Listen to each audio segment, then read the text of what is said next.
किसी ने क्या खूब कहा है, पति और पत्नी के रिश्ते में मैं और तुम नहीं होते, दोनों मिलकर हम हो जाते हैं।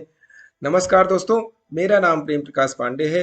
आज अपने चैनल पर नई मोटिवेशनल स्टोरी के साथ आया हूं, जिसका शीर्षक है पति और पत्नी का रिश्ता। एक बहुत बेहतरीन स्टोरी है, चलिए इसको हम सुनते हैं।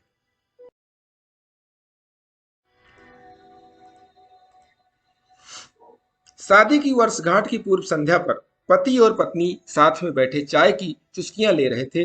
संसार की दृष्टि में वह एक आदर्श युगल था। प्रेम भी बहुत था दोनों में, लेकिन कुछ समय से ऐसा प्रतीत हो रहा था कि संबंधों पर समय की धूल जम रही है। शिकायतें धीरे धीरे बढ़ रही थी। बातें करते करते अचानक पत्नी ने एक प्रस्ताव रखा कि तुम मुझे मुझसे बहुत कुछ कहना होता है, लेकिन हमारे पास समय ही नहीं होता एक दूसरे के लिए। इसीलिए मैं 2 डायरी ले आती हूँ, और हमारी जो भी शिकायत हो हम पूरा साल अपनी अपनी डायरी में लिखेंगे। अगले साल इसी दिन हम एक दूसरे की डायरी पढ़ेंगे, ताकि हमें पता चल सके कि हम में कौन सी कमियां हैं, जिससे कि दोबारा ना हो सके। पति भी सहमत हो गया कि विचार तो अच्छा है। डायरियां आ गई और देखते ही देखते साल बीत गया। अगले साल फिर विवाह की वर्षगांठ की पूर्व संध्या पर दोनों साथ बैठे, एक दूसरे की डायरियां ली। पहले आप की मुनाहार हुई। आखिर में महिला प्रथम की परिपाटी के आधार पर पत्नी की लिखी डायरी पति ने पढ़नी शुरू की। पहला पन्ना, दूसरा पन्ना और तीसरा पन्ना। आज शादी की वर्षगांठ पर मुझे ढंग का तोहफा नहीं दिया। आज होटल में खाना खिलाने का वादा करके भी नहीं ले गए। आज मेरे फेवरेट हीरो की पिक्चर दिखाने के लिए कहा तो जवाब मिला बहुत थक गया हूँ। आज मेरे मायके वाले आए तो उनसे ढंग से बात नहीं की। आज वर्षों बाद मेरे लिए साड़ी लाए भी तो पुराने डिजाइन की। ऐसी अनेक रोज की छोटी छोटी फरियादें लिखी हुई थीं। पढ़कर पति की आंखों में आंसू आ गए। पूरा पढ़कर पति ने कहा कि मुझे पता ही नहीं था मेरी गलतियों का। मैं ध्यान रखूंगा कि आगे से इनकी दोबारा ना हो। अब पत्नी ने पति की डायरी खोली। पहला पन्ना कोरा, दूसरा पन्ना कोरा, तीसरा पन्ना कोरा। अब 2-4 पन्ने साथ में पलटे, वो भी कोरे ही। फिर 50-100 पन्ने साथ में पलटे तो वो भी कोरे ही। पत्नी ने कहा कि मुझे पता था कि तुम मेरी इतनी सी इच्छा भी पूरी नहीं कर सकोगे। मैंने पूरा साल इतनी मेहनत से तुम्हारी सारी कमियां लिखी ताकि तुम उन्हें सुधार सको, और तुमसे इतना भी नहीं हुआ। पति मुस्कुराया और कहा, मैंने सब कुछ अंतिम पृष्ठ पर लिख रख दिया है। पति ने उत्सुकता से अंतिम पृष्ठ खोला। उसमें लिखा था, मैं तुम्हारे मुंह पर तुम्हारी जितनी भी शिकायत कर लूं, लेकिन तुमने जो मेरे और मेरे परिवार के लिए त्याग किए हैं और इतने वर्षों में जो असीमित प्रेम दिया है, उसके सामने मैं इस डायरी में लिख सकूं, ऐसी कोई कमी मुझे तुम में दिखाई ही नहीं दी। ऐसा नहीं है कि तुम में कोई कमी नहीं है, लेकिन तुम्हारा प्रेम, तुम्हारा समर्पण, तुम्हारा त्याग उन सब कमियों से ऊपर है। मेरी अनगिनत अक्षम्य भूलों के बाद भी तुमने जीवन के प्रत्येक चरण में छाया बनकर मेरा साथ निभाया है। अब अपनी ही छाया में कोई दोष कैसे दिखाई दे मुझे। अब रोने की बारी पत्नी की थी। उसने पति के हाथ से अपनी डायरी लेकर दोनों डायरियों को जला दी, और साथ में सारे गिले शिकवे भी। फिर से उनका जीवन एक नव परिणित युगल की भांति प्रेम से महक उठा। दोस्तों, जैसे जैसे हमारा जीवन एक दूसरे के साथ बीतता है, हम एक दूसरे की कमियां या गलतियां ढूंढने की बजाय अगर ये याद करें हमारे साथी ने हमारे लिए कितना त्याग किया है, उसने हमें कितना प्रेम दिया है, कैसे पग पग पर हमारा साथ दिया है, तो निश्चित ही जीवन में शिकायत की कोई जगह नहीं होगी। प्रेम ही प्रेम होगा। अगली कहानी तक के लिए मैं यही चाहूंगा, छोटों से मिले प्यार और बड़ों से मिले आशीर्वाद, और भगवान के सहारे के साथ काम तो सभी करते हैं, पर काम करो कुछ ऐसा कि उदाहरण बन जाए। स्टोरी अच्छी लगी तो लाइक कर दीजिए, शेयर करिए, कमेंट्स कीजिए, और चैनल को सब्सक्राइब नहीं किया तो सब्सक्राइब कर लीजिए। किसी ने क्या खूब कहा है, जिंदगी को खुश रहकर जिया करो, क्योंकि रोज शाम सिर्फ सूरज ही नहीं ढलता, आपकी अनमोल जिंदगी भी ढलती है। नमस्कार दोस्तों, मेरा नाम प्रेम प्रकाश पांडे है। आज अपने चैनल पर एक नई मोटिवेशनल स्टोरी के साथ आया हूँ, जिसका शीर्षक है जीवन की अद्भुत सच्चाई। चलिए, चैनल को सब्सक्राइब नहीं किया सब्सक्राइब कर लीजिए और नई मोटिवेशनल स्टोरी सुनते हैं। एक दिन एक प्रोफेसर अपनी क्लास में आते ही बोला, चलिए सरप्राइज टेस्ट के लिए तैयार हो जाइए। सभी स्टूडेंट घबरा गए। कुछ किताबों के पन्ने पलटने लगे तो कुछ सर के दिए नोट्स जल्दी जल्दी पढ़ने लगे। पेपर बांट दिए गए। ठीक है, अब आप पेपर देख सकते हैं, प्रोफेसर ने निर्देश दिया। अगले ही क्षण सभी क्वेश्चन पेपर को निहार रहे थे। पर यह क्या, इसमें तो कोई प्रश्न ही नहीं था। था तो सिर्फ व्हाइट पेपर पर एक ब्लैक स्पॉट। ये क्या सर, इसमें तो कोई क्वेश्चन ही नहीं है। एक छात्र खड़ा होकर बोला। प्रोफेसर बोले, जो कुछ भी है आपके सामने है, आपको बस इसी को एक्सप्लेन करना है और इस काम के लिए आपके पास सिर्फ 10 मिनट है। चलिए शुरू हो जाइए। स्टूडेंट के पास कोई चारा नहीं था। वे अपने आंसर्स लिखने लगे।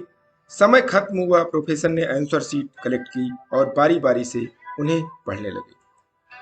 लगभग सभी ने ब्लैक स्पॉट को अपनी अपनी तरह से समझाने की कोशिश की थी, लेकिन किसी ने भी उस बिंदु के चारों ओर मौजूद व्हाइट स्पेस यानी सफेद जगह के बारे में बात नहीं की।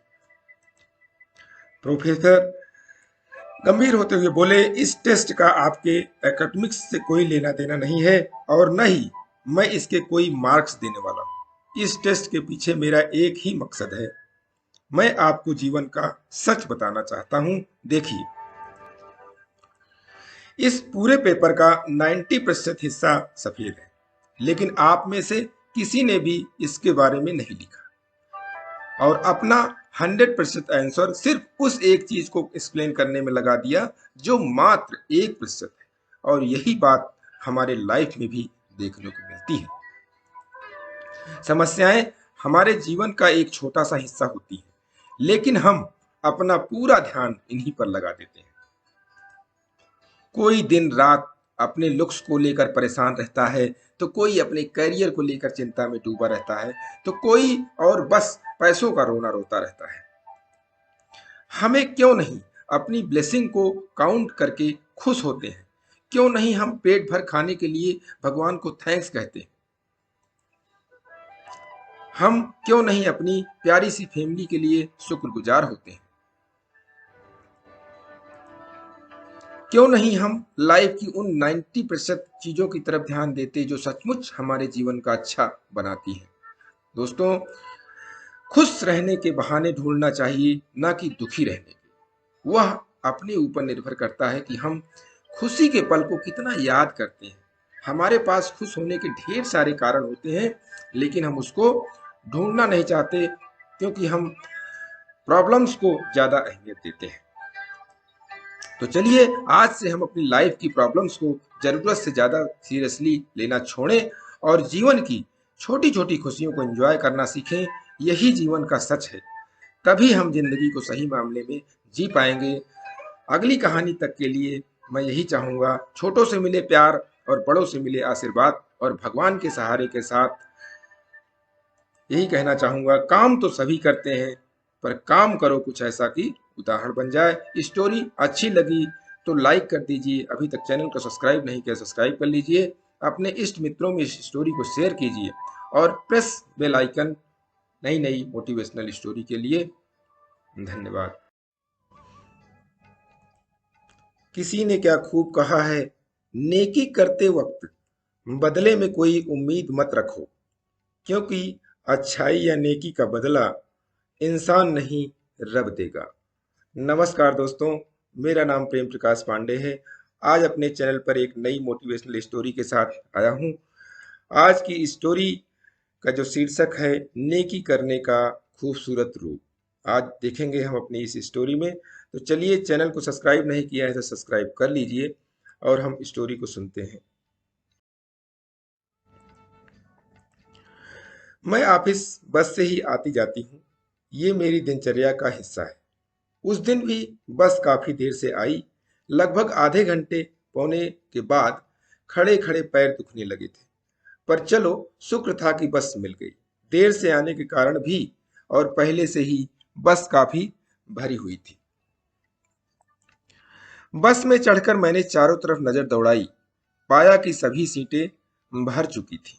उम्मीद की कोई किरण नजर नहीं आई। तभी एक मजदूरन ने मुझे आवाज लगाकर अपनी सीट देते हुए कहा, मैडम आप यहाँ बैठ जाइए। मैंने उसे धन्यवाद देते हुए उस सीट पर बैठकर राहत की सांस ली। वो महिला मेरे साथ बस स्टॉप पर खड़ी थी। तब मैंने उस पर ध्यान नहीं दिया था। कुछ देर बाद मेरे पास वाली सीट खाली हुई तो मैंने उसे बैठने का इशारा किया। तब उसने एक महिला को उस सीट पर बिठा दिया जिसकी गोद में एक छोटा बच्चा था। जो मजदूरन भीड़ की धक्का मुक्की सहते हुए एक पोल को पकड़कर खड़ी थी। थोड़ी देर बाद बच्चे वाली औरत अपने गंतव्य पर उतर गई। इस बार वही सीट एक बुजुर्ग को दे दी जो लंबे समय से बस में खड़े थे। मुझे आश्चर्य हुआ कि हम दिन रात बस की सीट के लिए लड़ते हैं और ये सीट मिलती है और दूसरे को दे देती है। कुछ देर बाद तो बुजुर्ग भी अपने स्टॉप पर उतर गए। तब वो सीट पर बैठी। मुझसे रहा नहीं गया तो उससे पूछ बैठी, तुम्हें तो सीट मिल गई थी, एक या दो बार नहीं बल्कि तीन तीन बार, फिर भी तुमने सीट क्यों छोड़ी? तुम दिन भर ईंट गारा ढोती हो, आराम की जरूरत तो तुम्हें भी होगी, फिर क्यों नहीं बैठी? मेरी इस बात का जो जवाब उसने दिया उसकी उम्मीद मैंने कभी नहीं की थी। उसने कहा, मैं भी थकती हूँ, आपसे पहले स्टॉप पर खड़ी थी, मेरे भी पैरों में दर्द होने लगा था। जब मैं बस में चढ़ी थी तब यही सीट खाली थी। मैंने देखा कि आपके पैरों में तकलीफ होने के कारण आप धीरे धीरे बस में चढ़ी। ऐसे में आप कैसे खड़ी रहती, इसीलिए मैंने आपको सीट दे दी। उस बच्चे वाली महिला को सीट इसलिए दी, उसकी गोद में छोटा बच्चा था जो बहुत देर से रो रहा था। उसने सीट पर बैठते ही सुकून महसूस किया। बुजुर्ग के खड़े रहते मैं कैसे बैठती, सो उन्हें दे दी। मैंने उन्हें सीट देकर ढेरों आशीर्वाद पाए। कुछ देर का सफर है मैडम, सीट के लिए क्या लड़ना, वैसे भी सीट को बस में ही छोड़कर जाना है, घर तो नहीं ले जाना। मैं ठहरी ईंट गारा ढोने वाली, मेरे पास क्या है? न दान करने लायक धन है, कोई पुण्य कमाने लायक कोई काम। रास्ते से कचरा हटा देती हूँ, रास्ते के पत्थर बटोर देती हूँ, कभी कोई पौधा लगा देती हूँ, यही बस मैं अपनी सीट दे देती हूँ। यही है मेरे पास, यही करना मुझे अच्छा आता है, इसी को नेक काम समझकर कर देती हूँ, जिससे मन को थोड़ा सुकून मिल जाता है। वो तो मुस्कुराकर चली गई, पर मुझे आत्ममंथन करने को मजबूर कर गई। मुझे उसकी बातों से एक सीख मिली कि हम बड़ा कुछ नहीं कर सकते तो समाज में छोटे छोटे कार्य कर ही सकते हैं। ये मजदूर महिला उन लोगों के लिए सबक है जो अपना रुतबा दिखाने, अपनी प्रतिष्ठा का प्रदर्शन करने, आयकर बचाने के लिए अपनी काली कमाई को दान के नाम पर खपाते हैं। या फिर वो लोग जिनके पास पर्याप्त पैसा होते हुए भी गरीबी का रोना रोते हैं। हम समाज सेवा के नाम पर बड़ी बड़ी बातें करते हैं, परंतु इन छोटी छोटी बातों पर कभी ध्यान नहीं देते। मैंने मन ही मन उस महिला को नमन किया, इससे सीख ली, यदि हमें समाज में के लिए कुछ करना हो तो वो दिखावे के लिए न किया जाए बल्कि खुद की संतुष्टि के लिए हो। दोस्तों, जैसा कहानी से स्पष्ट होता है कि हमारे पास जो समाज को अच्छा बनाने के लिए कर सकते हैं, करना चाहिए। काम छोटा हो या बड़ा, परोपकारी होना चाहिए, दूसरों को सुख देने वाला होना चाहिए। ऐसे ढेर सारे छोटे छोटे नेक काम होते हैं जिनको करने में हमारा कोई पैसा नहीं लगता, बस अच्छी सोच होनी चाहिए उसे करने की। नेकी कर दरिया में डाल वाली सोच हो तो सब कुछ संभव है। इसी के साथ अगली कहानी तक के लिए मैं अपने छोटों से मिले प्यार और बड़ों से मिले आशीर्वाद और भगवान के सहारे के साथ यही कहना चाहूँगा कि काम तो सभी करते हैं, पर काम करो कुछ ऐसा कि उदाहरण बन जाए। दोस्तों, स्टोरी अच्छी लगी तो लाइक कर दीजिए, अपने इष्ट मित्रों में शेयर कर दीजिए, और अभी तक चैनल को सब्सक्राइब नहीं किया सब्सक्राइब कर दीजिए। Please press bell icon for नई नई मोटिवेशनल स्टोरी के लिए। धन्यवाद। किसी ने क्या खूब कहा है, प्रभु का रास्ता बड़ा सीधा है और बड़ा उलझा भी। बुद्धि से चलो तो बहुत उलझा और भक्ति से चलो तो बड़ा सीधा। विचार से चलो तो बहुत दूर और भाव से चलो तो बहुत पास। नजरों से देखो तो कण-कण में और अंतर मन से देखो तो जन-जन में। नमस्कार दोस्तों, मेरा नाम प्रेम प्रकाश पांडे है। आज एक नई मोटिवेशनल स्टोरी, प्रभु के भक्त आप हैं या प्रभु आपके भक्त हैं, इस कहानी से हम आज जानेंगे। तो चलिए स्टोरी को हम सुनते हैं, और चैनल को सब्सक्राइब नहीं किया तो भी सब्सक्राइब कर लीजिए।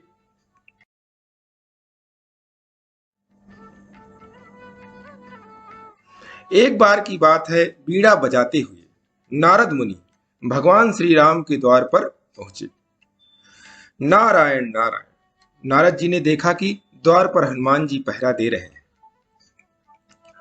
हनुमान जी ने पूछा, नारद मुनि कहां जा रहे हो? नारद जी बोले, मैं प्रभु से मिलने आया हूं। नारद जी ने हनुमान जी से पूछा, प्रभु इस समय क्या कर रहे हैं? हनुमान जी बोले, पता नहीं, पर कुछ बही खाते का काम कर रहे हैं। प्रभु बही खाते में कुछ लिख रहे हैं? नारद जी, अच्छा, क्या लिखा पढ़ी कर रहे हैं? हनुमान जी बोले, मुझे पता नहीं मुनिवर, आप खुद ही देख आना।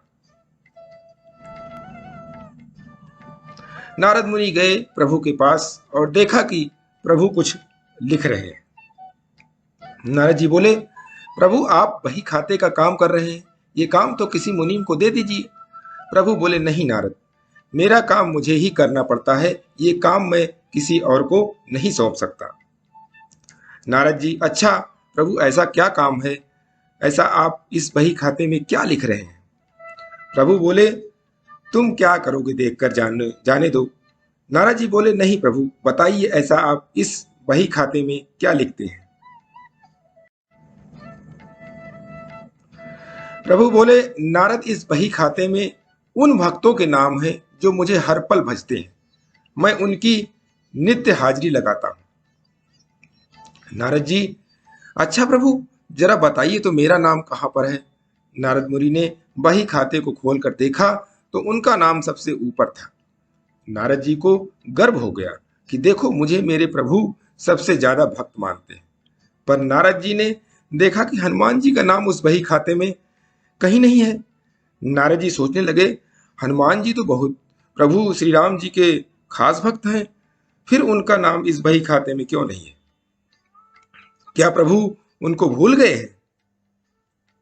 नारद मुनि आए हनुमान जी के पास, बोले, हनुमान जी, प्रभु के बही खाते में उन सब भक्तों के नाम हैं जो नित्य प्रभु को भजते हैं, पर आपका नाम उसमें कहीं नहीं है। हनुमान जी ने कहा, मुनिवर, होगा, शायद ठीक से नहीं देखा होगा। नारद जी बोले, नहीं नहीं, मैंने ध्यान से देखा पर आपका नाम कहीं नहीं था। हनुमान जी ने कहा, अच्छा, कोई बात नहीं, शायद प्रभु ने मुझे इस लायक नहीं समझा होगा जो मेरा नाम उस बही खाते में लिखा जाए। पर नारद जी, प्रभु एक अन्य दैनंदिनी भी रखते हैं जिसमें वे नित्य कुछ लिखते हैं। नारद जी बोले, अच्छा? हनुमान जी ने कहा, हाँ। नारद जी फिर गए प्रभु श्री राम के पास और बोले, प्रभु, सुना है कि आप अपनी अलग से दैनंदिनी भी रखते हैं, जिसमें आप क्या लिखते हैं? प्रभु श्री राम बोले, हाँ, पर वो तुम्हारे काम की नहीं है। नारद जी, प्रभु बताइए, मैं देखना चाहता हूं कि आप उसमें क्या लिखते हैं। प्रभु मुस्कुराए और बोले, मुनिवर, मैं इनमें उन भक्तों के नाम लिखता हूं जिनको मैं नित्य भजता हूं। नारद जी ने डायरी खोलकर देखा तो उसमें सबसे ऊपर हनुमान जी का नाम था। यह देखकर नारद जी का अभिमान टूट गया। कहने का तात्पर्य है कि जो भगवान को सिर्फ जिह्वा से भजते हैं उनको प्रभु अपना भक्त मानते हैं, और जो हृदय से भजते हैं उन भक्तों के वे स्वयं भक्त हो जाते हैं। ऐसा भक्तों को प्रभु अपनी हृदय रूपी विशेष सूची में रखते हैं। दोस्तों, इस कहानी से यह सार निकल कर आता है कि भगवान की भक्ति हृदय से करनी चाहिए, दिखावे के लिए नहीं करनी चाहिए। भगवान को भक्त बनाने के लिए अपने अंदर श्री हनुमान जी जैसी भक्ति होनी चाहिए। काम, क्रोध, मद, लोभ पर जितना नियंत्रण हो सके रखने का प्रयास करना चाहिए। दूसरों की बुराई से बचें, कभी किसी की बद्दुआएं नहीं लेनी चाहिए, हमेशा परोपकार की भावना रखनी चाहिए। भगवान इन सब नेक कार्यों से प्रसन्न होते हैं। इस तरह भगवान आपके भक्त हो जाते हैं। दोस्तों, इस कहानी के माध्यम से हमने भगवान और भक्त के बीच क्या संबंध होता है वो बताने की कोशिश की है। अगली कहानी तक के लिए मैं यही चाहूंगा कि छोटे से मिले प्यार और बड़े से मिले आशीर्वाद और भगवान के सहारे के साथ कहना चाहूंगा कि काम तो सभी करते हैं, पर काम करो कुछ ऐसा कि उदाहरण बन जाए। मोटिवेशनल स्टोरी अच्छी लगी तो लाइक कर दीजिए, सब्सक्राइब कर लीजिए और अपने इष्ट मित्रों में शेयर कीजिए। और अभी तक प्रेस बेल आइकन नहीं दबाया है तो दबा दीजिए, जिससे आपको नई नई मोटिवेशनल स्टोरी का नोटिफिकेशन मिलता रहेगा। किसी ने क्या खूब कहा है, कोई और तुम्हारी मदद नहीं कर सकता, अपनी मदद स्वयं करो। आप ही खुद के सबसे अच्छे मित्र हैं और सबसे बड़े दुश्मन भी हैं। नमस्कार दोस्तों, मेरा नाम प्रेम प्रकाश पांडे है। आज मैं अपने चैनल पर एक नई मोटिवेशनल स्टोरी के साथ आया हूँ। आज की मोटिवेशनल स्टोरी है, अपना काम करते रहें, बाकी ऊपर वाले पर छोड़ दें। इस कहानी से हमें मिलता है। चलिए, चैनल को सब्सक्राइब नहीं किया, सब्सक्राइब कर लीजिए। हम स्टोरी को सुनते हैं। गोपालपुर गांव में हर व्यक्ति किसान था। उस गांव को किसानों का गांव कहा जाता था, क्योंकि लोगों को खेती के अलावा कुछ और नहीं आता था। गांव वाले ज्योतिषी को बहुत मानते थे। एक बार उनके गांव में जाने माने ज्योतिषी का आगमन हुआ। सभी गांव वाले उस ज्योतिषी के पास पहुंचे और गांव का भविष्य जानना चाहा। ज्योतिषी ने भविष्यवाणी करते हुए कहा कि अगले 10 साल तक इस गांव में बारिश नहीं होगी। पानी की एक एक बूंद के लिए गांव वाले तरस जाएंगे। गोपालपुर गांव में अकाल पड़ेगा। ज्योतिषी ने सभी गांव वालों से कहा कि यदि तुम सब अपने और परिवार की जान बचाना चाहते हो तो इस गांव को खाली कर किसी दूसरे गांव में बसने के लिए चले जाओ। उनकी बातें सुनने के बाद सभी गांव वाले बेचैन हो उठे। उन्होंने घर जाकर सामान बांधना शुरू किया और अपने सबने फैसला किया कि वे अगली सुबह ही गांव खाली कर देंगे और दूसरे राज्य को चले जाएंगे। उस गांव में एक परिवार ऐसा था जो किसी ज्योतिषी या भविष्यवाणी पर कभी यकीन नहीं करता था। उस परिवार का मुखिया, जिसका नाम हरिया था, उसने अपनी बीवी और बच्चों से कहा कि वे गांव छोड़कर नहीं जाएंगे और ये सब बेकार की बातें हैं। इतने साल तक सूखा पड़ नहीं सकता।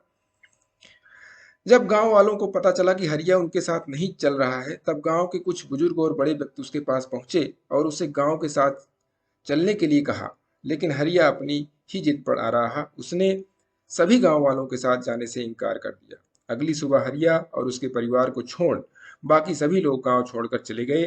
पूरा गांव खाली था, सब लोग जा चुके थे। हरिया को समझ नहीं आ रहा था कि क्या किया जाए, क्योंकि एक तरफ ज्योतिषी की भविष्यवाणी और दूसरी तरफ पूरे गांव का खाली हो जाना। 2-3 दिन के बाद हरिया ने सोचा कि क्यों ना हल को लेकर खेत ही जोता शुरू करूं, क्योंकि जो काम है वो तो होता रहे। उसने खेत जोतना शुरू किया। पहले दिन निराश हताश होकर ही वह घर लौटा और यही सिलसिला 3-4 दिन तक चलता रहा। हफ्ते बीत जाने के बाद एक दिन हरिया अपनी खेत पर हल जोतने पहुंचा। वह हल जोत ही रहा था कि एक छोटा सा बादल का टुकड़ा उसके खेत के ऊपर आकर देखने लगा कि पूरा गांव खाली होने के बाद यही एक किसान अपना खेत जोत रहा है, जबकि सारे लोग 10 साल तक बारिश नहीं है यह बात सोचकर गांव से चले गए हैं और चारों तरफ सूखा पड़ा हुआ है। उसने किसान से पूछा, अरे वो किसान, क्या तुम बेवकूफ हो? सारे गांव वाले चले गए लेकिन तुम अकेले ही खेत जोत रहे हो। यह सुनकर किसान ने बादल से कहा, क्या आपको पता है कि मैं खेत क्यों जोत रहा हूं? इसके पीछे एक बड़ी वजह है। उसी वजह के कारण मैं काम कर रहा हूँ।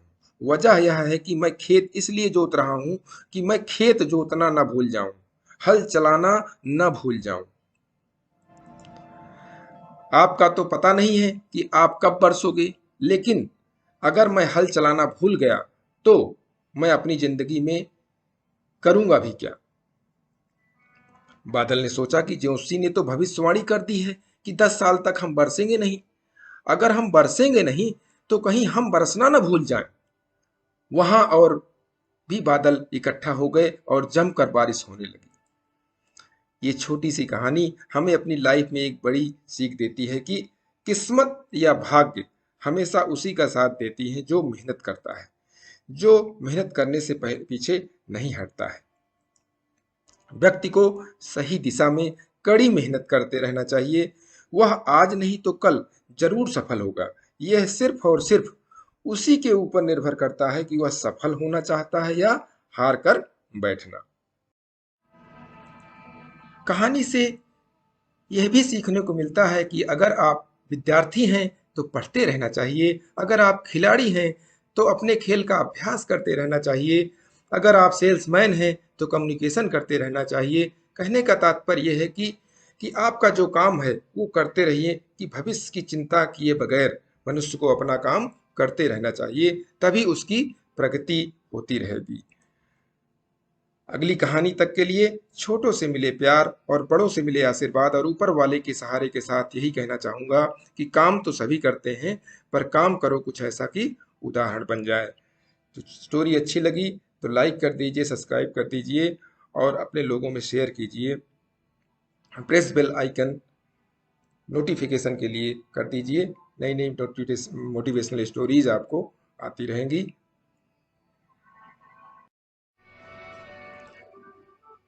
किसी ने क्या खूब कहा है कि वह माँ ही है जिसके रहते जिंदगी में कोई गम नहीं होता।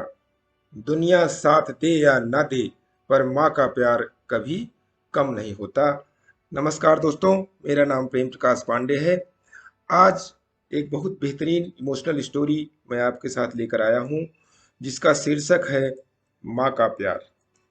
चलिए, चैनल को सब्सक्राइब नहीं किया, सब्सक्राइब कर लीजिए और इस स्टोरी को सुनते हैं। माँ रसोई में काम कर रही थी, तभी उसका 15 वर्ष का बेटा उसके पास आया और बिना कुछ कहे एक कागज का टुकड़ा आगे बढ़ा दिया। माँ के हाथ गीले थे। पहले उसने अपने हाथ पोंछे, फिर उस कागज के टुकड़े को अपने हाथ में लेकर पढ़ने लगी। उस पर जो लिखा हुआ था वह इस प्रकार था: लान की घास काटने के 20 रुपए, इस सप्ताह अपना कमरा साफ करने के 10 रुपए, छोटे भाई का ध्यान रखने के 5 रुपए, पूरा हिसाब कुल 50 रुपए। बेटे ने इस सप्ताह घर के जितने काम किए थे उसका हिसाब उसने उस कागज पर लिख दिया था। उसके हिसाब से उन कामों के जितने पैसे बनते थे उसने उन्हें जोड़कर अपने किए गए कामों का वह मेहनताना मांगा था, जो उसे पॉकेट मनी के रूप में मिलना चाहिए था। माँ ने पूरा समय लेकर ध्यान से पूरा हिसाब पढ़ा। उसके बाद नजर उठाकर अपने बेटे को देखा और फिर कुछ सोचने लगी। उसने अपने बेटे से कुछ कहा नहीं, बस उस कागज को पलटकर उसके पीछे कुछ लिखने बैठ गई। माँ जब तक कागज पर लिखती रही, बेटा वहीं खड़ा होकर उसे हैरानगी से देखता रहा। उसे समझ नहीं आ रहा था कि माँ उससे कुछ कह क्यों नहीं रही। इधर माँ सोचते जा रही थी और लिखते चली जा रही थी। थोड़ी देर बाद उसने लिखना बंद कर दिया और वह कागज अपने बेटे की ओर बढ़ा दिया। बेटा कागज लेकर पढ़ने लगा।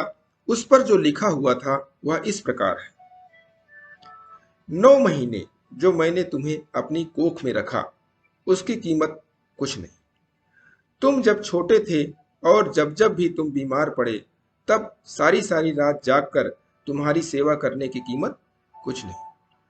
वो सारे मुश्किल समय जो तुम्हारे कारण मुझे मिले, उसकी कीमत कुछ नहीं। तुम्हारे खिलौने, कपड़े, किताबें, खाने पीने की चीजें और यहाँ तक कि तुम्हारी नाक साफ करने की कीमत कुछ नहीं। इन सब में जब तुम मेरा प्यार शामिल करोगे तो उसकी कीमत तो लगाई ही नहीं जा सकती। बेटे ने जब अपनी माँ की लिखी हुई बातें पढ़ी तो उसकी आंखों से आंसू बह निकले। उसने कभी उन सारी बातों के बारे में सोचा नहीं था, लेकिन जब उसने उन्हें पढ़ा तो उसका मन द्रवित हो उठा। उसकी जुबान से कोई बोल न फूटे, बस अपनी माँ की आंखों में देख वह इतना कह सका, आई लव यू मम्मी। फिर उसने पेन उठाया और बड़े अक्षरों में उस कागज पर लिखा, पेड इन फुल। दोस्तों, माता का प्रेम अमूल्य है, उसका कोई मूल्य नहीं लगाया जा सकता। शास्त्रों में भी लिखा है कि प्रत्येक ऋण को चुका सकते हैं, मगर मातृ ऋण नहीं चुकाया जा सकता। इसीलिए जब तक आपके माता पिता इस दुनिया में हैं, उनको भगवान की तरह मानना चाहिए। उसके बाद उनकी सिखाई बातें जीवन भर आपके काम आती हैं। तो दोस्तों, अगली कहानी तक के लिए छोटों से मिले प्यार और बड़ों से आशीर्वाद और भगवान के सहारे के साथ यही कहना चाहूँगा कि काम तो सभी करते हैं, पर काम करो कुछ ऐसा कि उदाहरण बन जाए। स्टोरी अच्छी लगी तो लाइक कर दीजिए, शेयर कीजिए अपने मित्रों में, और एडवाइज हो तो कमेंट्स में दीजिए, नहीं तो प्रेस बेल आइकन प्रेस करिए और नई नई मोटिवेशनल स्टोरी के लिए नोटिफिकेशन लेते रहिए। सच्चे दोस्त हमें कभी गिरने नहीं देते, न किसी की नज़रों में और न किसी के कदमों में। नमस्कार दोस्तों, मेरा नाम प्रेम प्रकाश पांडे है। आज मैं एक बेहतरीन मोटिवेशनल स्टोरी के साथ आया हूँ, जिसमें आज हम जानेंगे कि जहाँ सच्ची मित्रता हो वहाँ संदेह का स्थान नहीं होता। चलिए, चैनल को सब्सक्राइब नहीं किया है सब्सक्राइब कर लीजिए और इस स्टोरी को देखते हैं और सुनते हैं। एक फकीर बहुत दिनों से बादशाह के साथ रहा करता था, इसीलिए बादशाह का बहुत लगाव हो गया और फकीर को वो अपना सच्चा मित्र मानने लगे, क्योंकि फकीर बादशाह को सही सलाह और शिक्षा दिया करता था, जिसकी वजह से बादशाह को कई बार मुसीबतों और अन्य राज्यों में विजय मिली। प्रेम भी इतना कि बादशाह रात को भी उसे अपने कमरे में सुलाता, कोई भी काम होता दोनों साथ साथ ही करते। एक दिन दोनों शिकार खेलने गए और रास्ता भटक गए। भूखे प्यासे एक पेड़ के नीचे पहुंचे। पेड़ पर एक ही फल लगा था। बादशाह ने घोड़े पर चढ़कर फल को अपने हाथ से तोड़ा। बादशाह ने फल के 6 टुकड़े किए और अपनी आदत के मुताबिक पहला टुकड़ा फकीर को दिया। फकीर ने टुकड़ा खाया और बोला, बहुत स्वादिष्ट, ऐसा फल कभी नहीं खाया। एक टुकड़ा और दे दे। दूसरा टुकड़ा भी फकीर को मिल गया। फकीर ने एक टुकड़ा और बादशाह से मांग लिया। इसी तरह फकीर ने 5 टुकड़े मांगकर खा लिए। जब फकीर ने आखिरी टुकड़ा मांगा तो बादशाह ने कहा, यह सीमा से बाहर है, आखिर मैं भी तो भूखा हूं। मेरा तुम पर प्रेम है, पर तुम मुझसे प्रेम नहीं करते। और सम्राट ने फल का टुकड़ा मुंह में रख लिया। मुंह में रखते ही राजा ने उसे थूक दिया, क्योंकि वह कड़वा था। राजा बोला, तुम पागल तो नहीं, इतना कड़वा फल कैसे खा गए?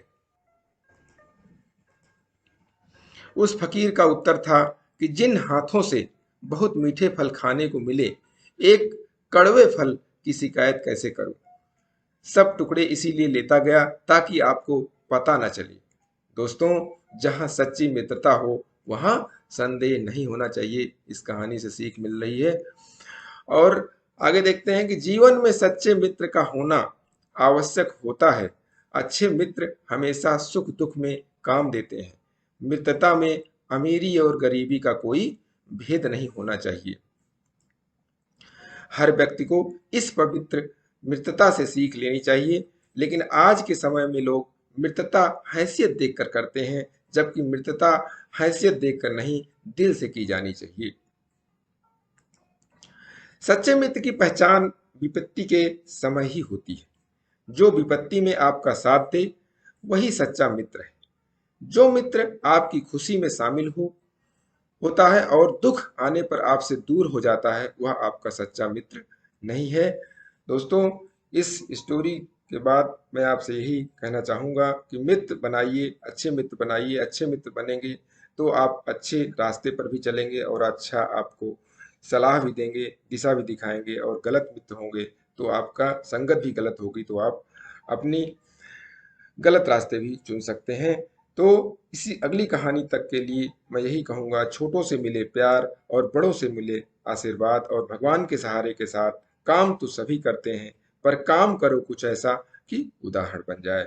स्टोरी अच्छी लगी तो लाइक कर दीजिए, अभी तक सब्सक्राइब नहीं किया सब्सक्राइब कीजिए, अपने इष्ट मित्रों में शेयर कीजिए, और कोई कमेंट्स हो तो कमेंट्स में लिखिए। प्रेस बेल आइकन जरूर प्रेस कीजिए नए नए नोटिफिकेशन के लिए। चाणक्य जी ने कहा है कि जिनके हृदय में सदैव परोपकार की भावना रहती है, उसकी आपदाएं समाप्त हो जाती हैं और पग पग पर धन की प्राप्ति होती है। नमस्कार दोस्तों, मेरा नाम प्रेम प्रकाश पांडे है। आज एक नई मोटिवेशनल स्टोरी के साथ आपके सामने उपस्थित हुआ हूं। तो चलिए, आज की स्टोरी का है कि शीर्षक है कि सोच और कर्म के अनुरूप परिणाम मिलते हैं। तो इस पे आधारित स्टोरी को आज देखते हैं। इस स्टोरी के जरिए एक बार श्री कृष्ण भगवान और अर्जुन भ्रमण पर निकले तो उन्होंने मार्ग में एक निर्धन ब्राह्मण को भिक्षा मांगते देखा। अर्जुन को उस पर दया आ गई और उन्होंने उस ब्राह्मण को स्वर्ण मुद्राओं से भरी एक पोटली दे दी, जिसे पाकर ब्राह्मण प्रसन्नता पूर्वक अपने सुखद भविष्य के सुंदर स्वप्न देखता हुआ घर लौट चला। किंतु उस ब्राह्मण का दुर्भाग्य उसके साथ चल रहा था। राह में एक लुटेरे ने ब्राह्मण से वो पोटली छीन ली।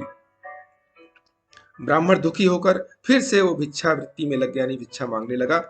अगले दिन फिर अर्जुन की दृष्टि जब उस ब्राह्मण पर पड़ी तो अर्जुन को बड़ा आश्चर्य हुआ। उन्होंने ब्राह्मण से इसका कारण पूछा। ब्राह्मण ने मार्ग में हुआ सारा वृतांत अर्जुन को सुना दिया। ब्राह्मण की व्यथा सुनकर अर्जुन को फिर से उस पर दया आ गई। अर्जुन ने विचार किया और इस बार उन्होंने ब्राह्मण को मूल्यवान एक मणिक दिया। ब्राह्मण उसे लेकर घर पहुंचा। उसके घर में एक पुराना घड़ा था जो बहुत समय से प्रयोग नहीं किया जा रहा था। ब्राह्मण ने चोरी होने के भय से मणिक को उस घड़े में छुपा दिया, किंतु उसका दुर्भाग्य दिन भर का थका मांदा होने के कारण उसे नींद आ गई। इस बीच ब्राह्मण की स्त्री नदी में जल लेने गई, किंतु मार्ग में ही उसका घड़ा टूट गया। उसने सोचा, घर में जो पुराना घड़ा पड़ा है उसे ले आती हूँ। ऐसा विचार कर वह घर लौटी और उस पुराने घड़े को लेकर चली गई, और जैसे ही उसने घड़े को नादी में डुबोया, वह मणिक भी जल की धारा के साथ बह गया। ब्राह्मण को जब यह बात पता चली तो पहले अपनी पत्नी और फिर अपने भाग्य को कोसता हुआ वह भिक्षावृत्ति में लग गया, यानी दोबारा भिक्षा मांगने के लिए चला गया। अर्जुन और श्री कृष्ण ने जब फिर उस दरिद्र अवस्था में देखा तो जाकर उसका कारण पूछा। सारा वृतांत सुनकर अर्जुन को बड़ी हताशा हुई और मन ही मन सोचने लगे कि इस अभागे ब्राह्मण के जीवन में कभी सुख नहीं आ सकता। श्री कृष्ण भगवान जी ने अर्जुन और ब्राह्मण के इस प्रसंग के साक्षी थे। अब श्री कृष्ण जी ने अर्जुन को रोका और स्वयं उस ब्राह्मण को 2 पैसे दान में देते हुए, तब अर्जुन ने उससे पूछा कि प्रभु, मेरी तो दी मुद्राएं और मणिक भी इस अभागे की दरिद्रता नहीं मिटा सकी, तो इन 2 पैसों से इसका क्या होगा। यह सुनकर प्रभु बस मुस्कुरा भर दिए और अर्जुन से उस ब्राह्मण के पीछे जाने को कहा। रास्ते में ब्राह्मण सोचता हुआ जा रहा था कि 2 पैसों से तो एक व्यक्ति के लिए भोजन भी नहीं आएगा। प्रभु ने इसे इतना तुच्छ दान क्यों दिया। प्रभु की यह कैसी लीला है। ऐसा विचार करता हुआ वह चला जा रहा था। उसकी दृष्टि एक मछुआरे पर पड़ी। उसने देखा कि मछुआरे के जाल में एक मछली फंसी है और वह मछली छूटने के लिए तड़प रही है। ब्राह्मण को उस मछली पर दया आ गई। उसने सोचा, इन 2 पैसों से पेट की आग तो बुझेगी नहीं, क्यों न इस मछली के प्राण ही बचा लिए जाए। यह सोचकर उसने 2 पैसों में उस मछली का सौदा कर लिया। मछली को अपने कमंडल में डाल लिया। कमंडल में जल भरा और मछली को नदी में छोड़ने चल पड़ा। तभी मछली के मुख से कुछ निकला। उस निर्धन ब्राह्मण ने देखा, वह वही मणिक था जो उसने घड़े में छुपाया था। क्या बात है! ब्राह्मण प्रसन्नता के मारे चिल्लाने लगा, मिल गया, मिल गया। तभी भाग्यवश वह लुटेरा भी वहां से गुजर रहा था। उसने ब्राह्मण की मुद्राएं लूटी थी। उसने ब्राह्मण को चिल्लाते हुए सुना, मिल गया, मिल गया। लुटेरा भयभीत हो गया। उसने सोचा कि ब्राह्मण उसे पहचान गया है और इसीलिए चिल्ला रहा है। अब जाकर दरबार में उसकी शिकायत करेगा। इससे डरकर वह ब्राह्मण से रोते हुए क्षमा मांगने लगा और उससे लूटी हुई सारी मुद्राएं भी उसे वापस कर दी। यह देख अर्जुन प्रभु के आगे नतमस्तक हुए बिना नहीं रह सके। अर्जुन बोले, प्रभु यह कैसी लीला है? जो कार्य थैली भर स्वर्ण मुद्राएं और मूल्यवान मणिक नहीं कर सका, वह आपके 2 पैसों ने कैसे कर दिखाया? श्री कृष्ण भगवान ने कहा, अर्जुन, यह अपनी सोच का अंतर है।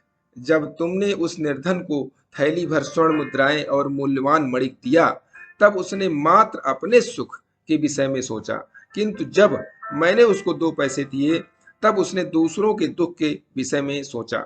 इसलिए हे अर्जुन, सत्य तो यह है कि जब आप दूसरों के दुख के विषय में सोचते हैं, जब आप दूसरों का भला कर रहे होते हैं, तब आप ईश्वर का कार्य कर रहे होते हैं और तब ईश्वर आपके साथ होते हैं।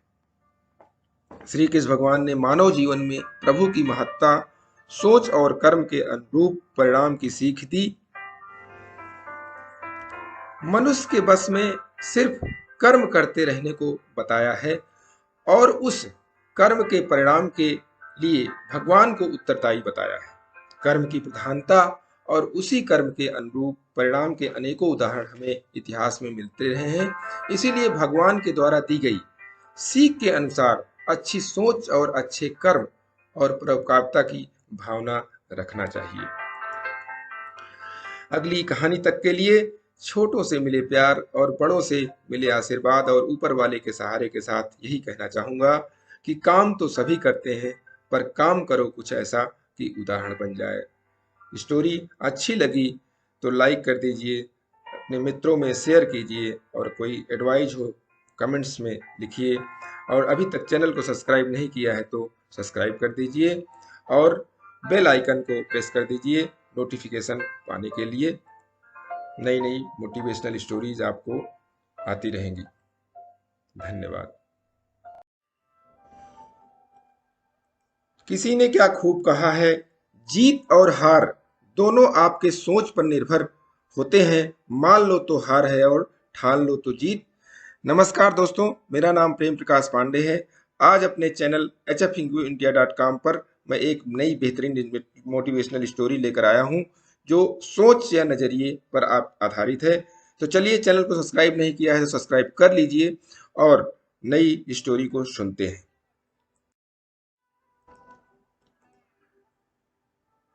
एक महान लेखक अपने लेखन कक्ष में बैठा हुआ लिख रहा था, पिछले साल मेरा ऑपरेशन हुआ और मेरा गॉल ब्लैडर निकाल दिया गया।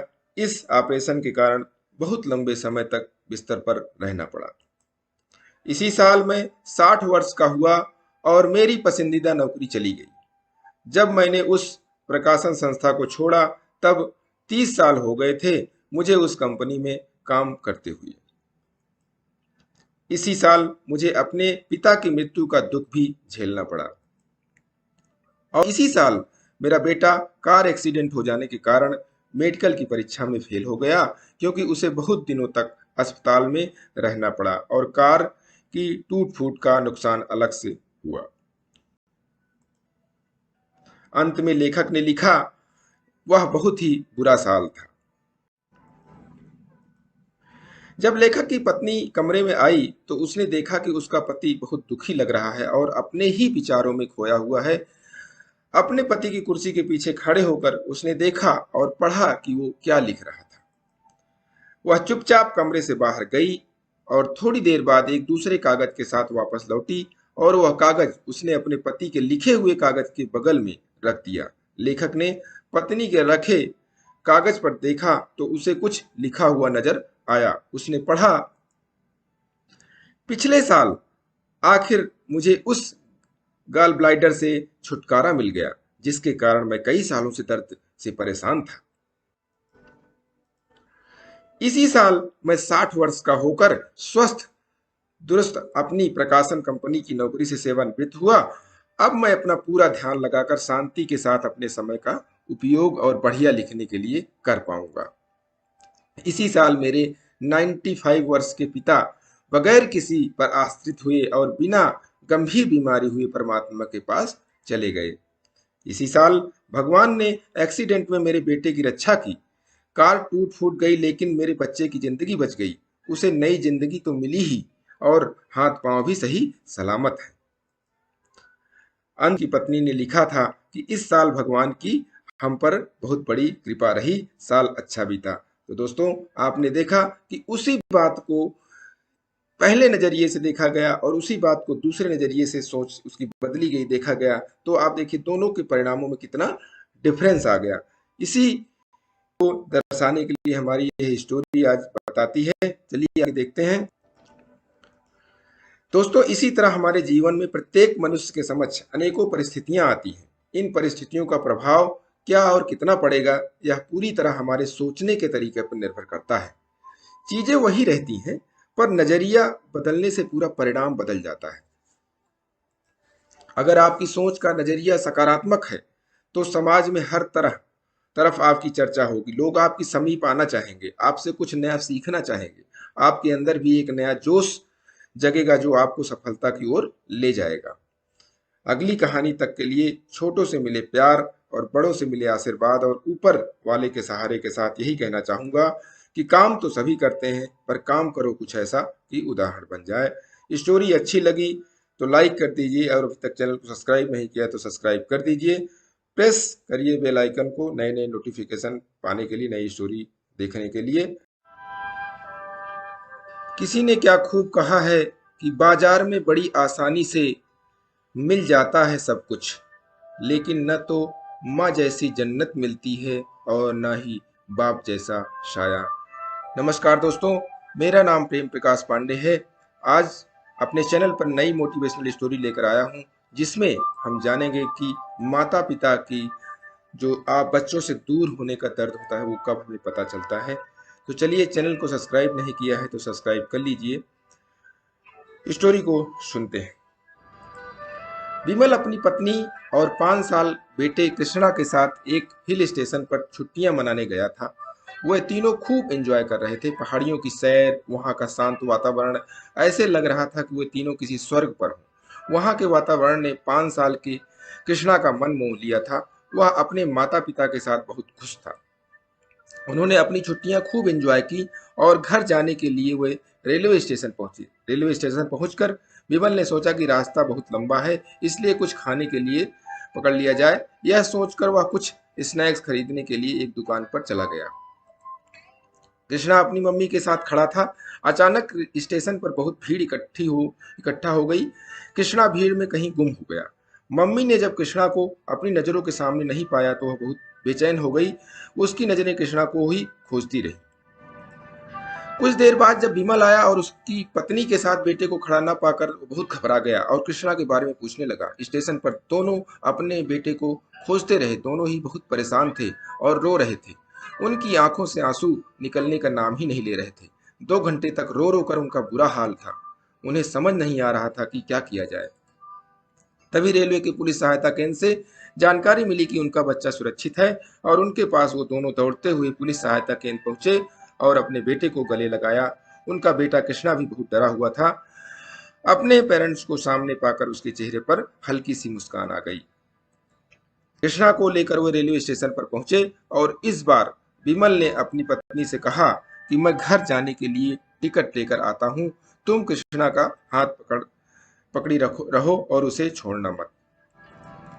ऐसा कहकर विमल टिकट काउंटर की तरफ आगे बढ़ गया और कुछ ही देर में टिकट लेकर वापस आ गया।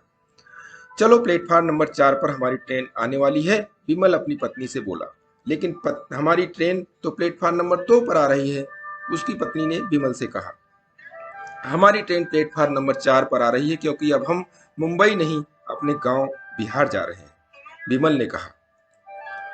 लेकिन अचानक अपने प्लान क्यों बदल दिया और हम बिहार क्यों जाएंगे? पत्नी बोली। जरा सोचो, हम अपने बेटे को 2 घंटे भी अपनी आंखों से दूर नहीं कर सकते। थोड़ी देर के लिए ही जब वो हमसे दूर हुआ तो हम कितना परेशान हुए थे, खूब रोए थे। जब हमारे 5 साल के बेटे को 2 घंटे के लिए हम अपनी आंखों से दूर नहीं कर सकते, इतना परेशान हो सकते हैं, तो जरा सोचो मेरे उस माता पिता का क्या हाल हो रहा होगा जिन्होंने इतने वर्षों से मुझे नहीं देखा, जो मेरी एक झलक के लिए तरस रहे होंगे। इतने साल हो गए, न तो मैंने उनसे बात की और न ही मुझे उनका हाल चाल पता है। बचपन से लेकर जवानी तक कभी भी मेरे माता पिता ने मेरा हाथ नहीं छोड़ा, लेकिन जब मैं बड़ा हुआ और सफल हुआ, तब मुझे लगने लगा कि मैं अब बड़ा हो गया हूँ, बड़ा बन चुका हूँ। इसलिए मैंने उनका हाथ साथ छोड़ दिया। क्यों? क्या उन्होंने मुझे इसलिए बड़ा किया था कि मैं अपनी अलग दुनिया बसा सकूं, उनका साथ छोड़ सकूं? अब मुझे अपनी गलतियां समझ आ रही हैं, इसलिए अब हम उनके पास जाएंगे, उनसे अपनी गलतियों की माफी मांगेंगे। उन्हें हमारे साथ की जरूरत है, मुझे भी उनके साथ की। ऐसा कहकर विमल भावुक हो गया। वे दोनों अपने बेटे के साथ बिहार की ट्रेन पकड़कर अपने माता पिता से मिलने के लिए चले गए। इस कहानी में हमने देखा कि विमल को कब और कैसे एहसास हुआ अपने माता पिता से दूर होने का, जब वह खुद अपने बेटे के लिए परेशान हुआ। आजकल बहुत सारे लोग सफल होने के बाद अपने माता पिता को दूर जाते दूर चले जाते हैं, उनसे अलग रहने लगते हैं, उन्हें छोड़कर चले जाते हैं। याद रखिए, ऐसी सफलता का कोई मोल नहीं जो आपको अपने माता पिता से दूर करे। इस दुनिया में और हमारे देश में ऐसे लोगों की कमी नहीं है जो अपने माता पिता का अनादर करते हैं, उनको सम्मान नहीं देते हैं, उनके दिल को चोट पहुंचाते हैं। आप कितने भी बड़े बन गए हों, यदि आपके माता पिता के लिए आपका व्यवहार रूखा है, आप उनका सम्मान नहीं करते, तब बड़ी से बड़ी सफलता पाकर भी आप अपनी असल जिंदगी में फेल साबित होंगे। दोस्तों, माँ पिता को कितना दुख होता होगा जब हम उनसे दूर रहते होंगे। सोचें कि आप अपने माता पिता के साथ कब समय बिताया था। क्या आप अपने माता पिता के साथ कहीं बाहर घूमने गए? क्या आप उनके साथ अपने छोटे छोटे खुशी के पल कब बिताए? अगर आप दूर हैं तो साल में 1-2 बार उनके साथ घर जाकर समय बिताएं, उनको दिन में 1 बार फोन कर लें। ऐसी बातें उनके लिए बहुत मायने रखती हैं। इस छोटी सी जिंदगी में जितना संभव हो अपने माता पिता को दुनिया की सारी खुशियां देने की कोशिश करें, क्योंकि जब वो इस दुनिया में नहीं होंगे तब आपको एहसास होगा माता पिता की कमी का। तो दोस्तों, अगली कहानी तक के लिए मैं यही चाहूँगा, छोटों से मिले प्यार और बड़ों से मिले आशीर्वाद, और भगवान के सहारे के साथ कहना चाहूँगा कि काम तो सभी करते हैं, पर काम करो कुछ ऐसा कि उदाहरण बन जाए। स्टोरी अच्छी लगी तो लाइक कर दीजिए, सब्सक्राइब कर दीजिए चैनल को, और अपने इष्ट मित्रों में शेयर कीजिए, और प्रेस बेल आइकन नोटिफिकेशन के लिए, नई नई स्टोरी के लिए।